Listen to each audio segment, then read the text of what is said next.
Virtual reality বা সংক্ষেপে VR এমন একটা প্রযুক্তি যা আমাদের বাস্তবতার ধারণাটাকেই কিন্তু একদম নাড়িয়ে দিচ্ছে। এটা শুধু বিনোদন না, বরং আমাদের শেখা, কাজ করা আর অভিজ্ঞতা অর্জনের পুরো জগৎটাকেই নতুন করে সাজানোর একটা চাবিকাঠি। চলুন এই কৃত্রিম জগতের গভীরে একটু ঢু মেরে আসা যাক। ভাবুন তো একবার, মঙ্গল গ্রহে হেঁটে বেড়ানো বা ধরুন কোনো জটিল সার্জারি করা, এইসব কিন্তু আর সায়েন্স ফিকশনের পাতায় আটকে নেই। ভার্চুয়াল রিয়ালিটি এই অসম্ভবকে সত্যি করে তুলছে। কিন্তু কিভাবে? কোন জাদুতে আমাদের মস্তিষ্ক বাস্তব আর কল্পনার মধ্যে পার্থক্য করতে ভুলে যায়? তাহলে এই ভার্চুয়াল রিয়ালিটি জিনিসটা আসলে কি? খুব সহজ করে বললে এটা হলো হার্ডওয়্যার আর সফটওয়্যার দিয়ে বানানো একটা কৃত্রিম জগৎ। এটা এমন এক ডিজিটাল ভ্রম তৈরি করে যা আমাদের ইন্দ্রিয়গুলোকে পুরোপুরি বিশ্বাস করিয়ে ছাড়ে যে আমরা যা দেখছি বা অনুভব করছি সেটাই আসল বাস্তবতা। শুনতে একদম অত্যাধুনিক মনে হলেও এই প্রযুক্তির ধারণাটা কিন্তু আজকের নয়। এর শেকড়টা বেশ পুরনো, প্রায় ৬০ বছরেরও বেশি। চলুন সেই ইতিহাসটা একটু ঘেঁটে দেখি। তো এই পুরো যাত্রার শুরুটা হয়েছিল সেই ১৯৬২ সালে। মর্টেন হেলিগ নামের একজন, তিনি তার সেন্সোরামা মেশিন দিয়ে এমন একটা অভিজ্ঞতা তৈরির চেষ্টা করেছিলেন যেখানে শুধু দেখাই যাবে না, গন্ধ, শব্দ, এমনকি কাঁপুনি দিয়েও গল্পের ভেতরে একদম ডুবিয়ে দেওয়া যাবে। বলা যায় এটাই ছিল আজকের ভিআরের প্রথম ঝলক। কিন্তু প্রশ্ন হলো, একটা ভার্চুয়াল অভিজ্ঞতাকে কি করে এত জীবন্ত আর বাস্তব মনে হয়? ঠিক কোন জিনিসটা আমাদের ব্রেনকে এমনভাবে বোকা বানায় যে আমরা কৃত্রিম জগৎটাকেই সত্যি বলে ধরে নিই? এর পেছনে কিন্তু কয়েকটা মূল উপাদান কাজ করে। একটা দারুণ ভিআর অভিজ্ঞতা তৈরি করতে হলে সবার আগে সেই জগৎটাকে হতে হবে বিশ্বাসযোগ্য। মানে এমন একটা পরিবেশ যেখানে চারপাশের জিনিসপত্রের সাথে যোগাযোগ করা যায়, সবকিছু এক্সপ্লোর করা যায়, আর এর সাথে যখন হাই কোয়ালিটি 3D গ্রাফিক্স যোগ হয় তখন এমন একটা গভীরতা তৈরি হয় যা মুহূর্তের মধ্যে আমাদের বাস্তব জগৎ থেকে একদম আলাদা করে।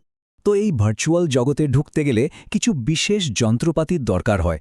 যেমন মাথায় যে হেডসেটটা পরা হয়, মানে এইচএমডি, ওটা আমাদের চোখ আর কানকে সেই কৃত্রিম জগতের দিকে নিয়ে যায়। আর হাতে ডেটা গ্লাভস বা পুরো শরীরে বডি স্যুটের মতো প্রযুক্তিগুলো, ওগুলো স্পর্শের অনুভূতি দিয়ে সেই জগৎটাকে আরও জীবন্ত করে তোলে। তবে সব ভার্চুয়াল অভিজ্ঞতা কিন্তু একরকম নয়, মানে সবগুলোতে সমানভাবে ডুবে যাওয়া যায় না। চলুন দেখা যাক বাস্তব জগৎ থেকে বিচ্ছিন্ন হওয়ার এই স্তরগুলো আসলে কি কি। প্রথমেই আসে নন ইমার্সিভ ভিআর, যেটা আসলে আমাদের সবারই খুব পরিচিত। আমরা যখন কম্পিউটারে কোনো 3D গেম খেলি বা ধরুন প্ল্যানেটেরিয়ামে বসে মহাকাশের দৃশ্য দেখি, তখন কিন্তু আমরা এই প্রযুক্তিটাই ব্যবহার করি। এখানে একটা স্ক্রিনের মাধ্যমেই কৃত্রিম জগৎটাকে উপভোগ করা হয়। এর পরের ধাপে আছে সেমি ইমার্সিভ ভিআর, যেখানে অভিজ্ঞতাটা আরেকটু গভীর হয়। এর সবচেয়ে ভালো উদাহরণ হল ফ্লাইট সিমুলেটর। এখানে পাইলটরা একটা আসল ককপিটের মতো জায়গায় বসে বিশাল স্ক্রিনে তৈরি হওয়া ভার্চুয়াল জগতে বিমান চালান। এটা তাদের আংশিকভাবে হলেও বাস্তব জগৎ থেকে আলাদা করে দেয়। আর সবশেষে একদম চূড়ায় আছে ফুল ইমার্সিভ ভিআর। এখানে হেডসেট আর বিভিন্ন সেন্সরের মাধ্যমে আমাদের সব ইন্দ্রিয়কে এমনভাবে নিয়ন্ত্রণ করা হয় যে বাস্তব আর কল্পনার মধ্যেকার লাইনটা প্রায় মুছেই যায়। তখন শারীরিক আর মানসিকভাবে সেই কৃত্রিম জগতেই হারিয়ে যেতে হয়, যেখানে পাখির মতো আকাশে ওড়াও আর কোনো অসম্ভব ব্যাপার থাকে। কিন্তু ভাববেন না যে এই প্রযুক্তি শুধু গেম খেলা বা ট্রেনিংয়ের মধ্যেই আটকে আছে। আমাদের প্রতিদিনের জীবনে এর এমন সব ব্যবহার আছে যা শুনলে সত্যি অবাক হতে হয়। যেমন ধরুন চিকিৎসা বিজ্ঞানের কথা। এখানে ভিআরের ব্যবহার সবচেয়ে বেশি এগিয়ে। একবার ভাবুন তো, সার্জনরা এখন রোগীর জীবনকে কোনো রকম ঝুঁকির মধ্যে না ফেলেই ভার্চুয়াল পরিবেশে বারবার জটিল অপারেশন প্র্যাকটিস করতে পারছেন। শুধু তাই না, ডিএনএর মতো সূক্ষ্ম জিনিসও এখন চোখের সামনে বড় করে দেখা সম্ভব হচ্ছে। যে কোনো ঝুঁকিপূর্ণ প্রশিক্ষণের জন্য ভিআর তো এক কথায় আশীর্বাদের মতো। সেটা বিমান চালানো হোক, গাড়ি চালানো বা জাহাজ, যে কোনো কিছু ট্রেনিং এখন ভার্চুয়াল জগতে একদম নিরাপদে দেওয়া যাচ্ছে। এতে একদিকে যেমন দুর্ঘটনা এড়ানো যাচ্ছে, অন্যদিকে প্রশিক্ষণের খরচও কিন্তু কমে আসছে অনেক। এমনকি সামরিক বাহিনীতেও এর ব্যবহার দিন দিন বাড়ছে। সৈন্যদের জন্য ভার্চুয়াল যুদ্ধক্ষেত্র তৈরি করে এতটাই নিখুঁত ট্রেনিং দেওয়া হচ্ছে যা বাস্তবে করা প্রায় অসম্ভব। ফলে তারা অনেক কম সময়ে আর নিরাপদে যে কোনো কঠিন পরিস্থিতির জন্য তৈরি হতে পারছে।